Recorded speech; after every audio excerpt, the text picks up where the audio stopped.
In the dusty annals of country music, legends are measured not by the gold that lines their records, but by the rings they never wore. Flip through battered liner notes and you will find whole symphonies of longing written by people who refused to trade fretboards for gold bands. Their excuses were as varied as their chord progressions. Childhood scars, road addiction, holy stubbornness, or a hunger so creative it devoured anything that looked like routine. What ties them together is an outlaw romance with freedom itself. They drank deeply, wrote fearlessly, and burned through recording budgets as quickly as they burned through second chances, leaving heartbroken lovers waving from motel doorways while they chased the next neon sign. Tonight we track 23 of those untamed spirits, cowboys, poets, rebels, and quiet archivists, listening for the breadcrumbs they dropped in every unresolved chord. Their songs whisper that commitment can live in a verse, devotion can hide inside a steel guitar cry, and that an empty ring finger can hold constellations. Wander with them and you begin to suspect the love song was never about partnership at all, but about marrying the muse, a demanding bride who refuses to share her groom with peace. James Hand, the lanky cowboy from Waco, lived so quietly that newcomers often mistook him for a stable hand instead of a songwriter. He spoke in half sentences, helped calves find their mothers, and claimed the dogs liked the place peaceful. Marriage, he believed, would distract him from the fragile honesty he brewed into songs like "Just an Old Man with a Young Girl's Dreams." He spent evenings polishing sorrow until it shone hard enough to read by, then rode home alone under slow Texas stars. Every vow he might have whispered in a church ended up inside a verse instead, immortal and untouchable. Fans understood completely. If James Hand was a candle, Townes Van Zandt was a flare gun in a hurricane, brilliant, fleeting, impossible to ignore. Born into Houston privilege, he sprinted from comfort, hitchhiking toward dim bar stages and psychiatric wards in equal measure. Addiction stalked him like a jealous lover, yet he invited it to dance, claiming sorrow tasted better when chased with melody. Lovers drifted through his orbit, hoping to anchor him. He thanked them with a new song, then slipped out the door before dawn. He proposed once, they say, but left the chapel mid-sentence because a lyric dropped into his head. Instead of vows, he wrote, "If I needed you," proving he understood devotion even if he could not practice it. By the time he offed himself on New Year's Day, his bloodstream was an anthology of every bad habit Texas ever perfected. Yet critics still hail him as a saint of the sad and swear his ghost hums along whenever a flat-picked D minor hangs in the air. The legend keeps aging while he does not. Hank Cochran might have looked polished, dressed in rhinestone jackets and flashing a courtly grin, but stability eluded him all the same. Orphaned young, he wrote his first hit at 13 and spent 4 decades polishing diamonds for others while letting his own life tumble rough. Each time a relationship threatened to stick, he escaped to a motel with only his guitar, a legal pad, and whatever bottle matched the wallpaper. Friends joked that Hank needed turbulence the way a shark needs motion, and Cochran agreed, answering divorce papers with a fresh chorus scribbled across the envelope. He convinced Patsy Cline to record "I Fall to Pieces" by singing it through a hangover at her kitchen table, living proof that heartbreak sells best when the writer bleeds. Asked why he swapped wives like guitar strings, he winked and said, "A good song never stops chasing you, and neither does a good woman." Everyone knew the truth. Hank was married to the song itself, a spouse that demanded all his attention and most of his sanity. Blaze Foley and Johnny Paycheck proved bachelorhood could be as loud as a pistol shot. Foley, wrapped in duct tape and stubborn ideals, drifted through Austin with a voice like barbed wire soaked in honey. He slept on friends' porches, organized benefits for homeless veterans, and once glued himself to a bar stool until management agreed to feed a broke songwriter. Paycheck, meanwhile, roared through the outlaw 70s in a Cadillac of contradictions, opening for Tammy Wynette one week and serving time for Shooting a Man the next. His anthem, "Take This Job and Shove It," sold millions, yet bankruptcy hounded him twice. Both men wore reputation like cologne. It entered the room before they did. Foley died shielding a friend from a bullet, Paycheck after years of legal woes, and neither left behind a widow. Their ghosts still toast tip jars at closing time, reminding us that some vows are written in gunsmoke, not ink. Billy Joe Shaver married the same woman 3 times, a dizzy carousel that finally flung them apart. He lost fingers in a sawmill, yet kept picking, convinced God preferred rough chords.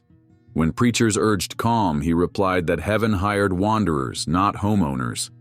His songs carried those bruises, and even after his wife's passing, he walked on stage calling himself a 3-time failure, still chasing the hook that might explain it. Rockabilly pioneer Charlie Feathers guarded his hiccuping vocal like an heirloom, rejecting contracts that demanded conformity, and hiding addresses so well that royalty checks often boomeranged. Domestic quiet, he reckoned, would sand the edges off his rebel yell. Trailblazing vocalist Linda Martell, first black woman under Opry lights, faced industry prejudice and chose freedom over approval. Meanwhile, crossover star Skeeter Davis poured tears into The End of the World, then toured alone for decades because music stayed loyal when people did not. Together they prove a heart can pulse wildly without ever matching someone else's beat, and country music is richer for the dissonance. Graham Parsons drifted above the fray like a rhinestone meteor, blending Bakersfield twang with psychedelic shimmer into what he called cosmic American music. Romance was research. Heiresses in Laurel Canyon one week, desert mystics the next, always collecting colors for his expanding palette. Friends swear he once paused mid-proposal because a steel guitar in his head corrected the key. Death came at 26 in a Joshua Tree motel, courtesy of an OD'd mix of morphine and tequila. Even the funeral rebelled. His road manager stole the coffin, drove it back to the desert, and burned it beneath alien stars. Parsons never signed a marriage license, yet his ashes scattered across the Mojave married country to rock forever. You can still hear the ceremony in every harmony, daring to wear both denim and silk. Emmylou Harris called him a comet too bright to measure. Paper contracts could never hold a man who believed chords were portals. He stepped through the next one, leaving lovers and lawyers blinking in cosmic dust. If fidelity exists in his story at all, it is fidelity to endless possibility. Guy Clark followed Parsons chronologically, but forged a calmer path, the eye of a creative hurricane spinning around his East Nashville kitchen. He and painter-songwriter Susanna Clark were legally married, yet lived like curators of a perpetual workshop. Towns, Steve Earle, and Rodney Crowell wandered in, drained the coffee, and stayed all night. Guy said the house held so much music that it left no room for normal squabbles. Down in Austin, Gary P. Nunn studied that blueprint and chose the road instead of the kitchen. After a stint with the Lost Gonzo Band, he wrote London Homesick Blues, a postcard to Texas, mailed from every touring musician staring at gray skies abroad. Rumor claims he almost stayed in England for love, but the first whiff of barbecue on a visit home reminded him geography was commitment enough. His passport is stamped like a diary, but no stamp ever equals a Texas sunrise again. Jimmy Driftwood behaved like a traveler from another century, using songs to ferry Ozark folktales into the modern day. Though he had a spouse, his truest allegiance was preservation. He trekked hollows, recorded field singers, and taught children history through homemade ballads. Domestic life coexisted with that mission but never conquered it. Leon Payne, blind since boyhood, showed that solitude can be noisy when filled with melodies. He wrote Lost Highway, They'll Never Take Her Love From Me, and hundreds more for other stars, yet remained a phantom in their liner notes, boarding cheap buses with only a cane and a mental jukebox for company. Neither man sought applause at the altar. They preferred the echo of a fiddle in a schoolhouse or the scratch of pen across braille paper. Their work reminds us that marriage is an institution, but folklore is an entire republic, and they served that nation first. Driftwood joked that his anniversary gift was a fresh fiddle tune because royalties outlast flowers. Payne told reporters a writer's heart is crowded enough. In their measured silence, they filled generations with sound. Jack Green's emerald suits could slice moonlight, but off stage he drifted hotel to hotel, declaring the goodbye letter the best part of love. Relationships came and went. Paperwork, he argued, was for accountants, not dreamers. David Houston rocketed to fame with Almost Persuaded and then vanished from gossip pages, quoting scripture whenever interviewers probed his private life. Larry John Wilson, a Georgian giant with a poet's tremble, recorded 4 albums, quit when marketers demanded radio singles, and retreated to Pinewoods where he played for neighbors and crickets. Marriage, he said, required schedules. His art required storms. All 3 illustrate a quieter independence, less scandalous than the Outlaws, but just as immovable. Green later sang at small Opry reunions, slipping away before anyone asked about a wife. Houston's final interview offered more hymns than confessions. Wilson re-emerged decades later, beard to his chest, laughing that he had mastered the fine art of doing exactly as he pleased. Johnny Horton built chart toppers around cannon fire and gold rush dreams, but destiny ambushed him on a November highway when a drunk driver crossed the center line. Before marriage, he preferred bunkhouse bunks, claiming a ring would melt under stage lights. Keith Whitley's voice sounded like heartbreak exhaling its final secret, and the secret was this: he feared sobriety more than solitude. He married Lori Morgan, yet his bachelor habits, hidden bottles, vanishing acts, never left. When alcohol OD'd his system at 34, the tabloids screamed, insiders sighed. Horton's widow carried his voice through tribute shows, but admitted he spent more nights recording gunshot sound effects than kissing goodnight. Whitley wrote love letters on motel stationery, mailed from cities he barely remembered, and forgot to sign them. Their stories end in silence, a caution beat thumping through every modern tour bus that passes the same dark bends in the road. Gary Stewart sang with a vibrato so wild bartenders swore glasses rattled whenever he hit a high note. Success arrived. Peace never followed. Depression circled him with liquor in its talons. He had a marriage on paper, yet spent seasons alone in dim studios chasing spooky chord changes to hush his demons. After his son died, the demons grew louder. Stewart exited the world by his own hand, leaving behind unanswered questions and an unmatched howl. Lefty Frizzell, king of country phrasing, also wore a ring for a time, though it rarely kept him home. He loved jukeboxes and whiskey more than curfews. Doctors warned his liver was staging mutiny. He scheduled another tour instead.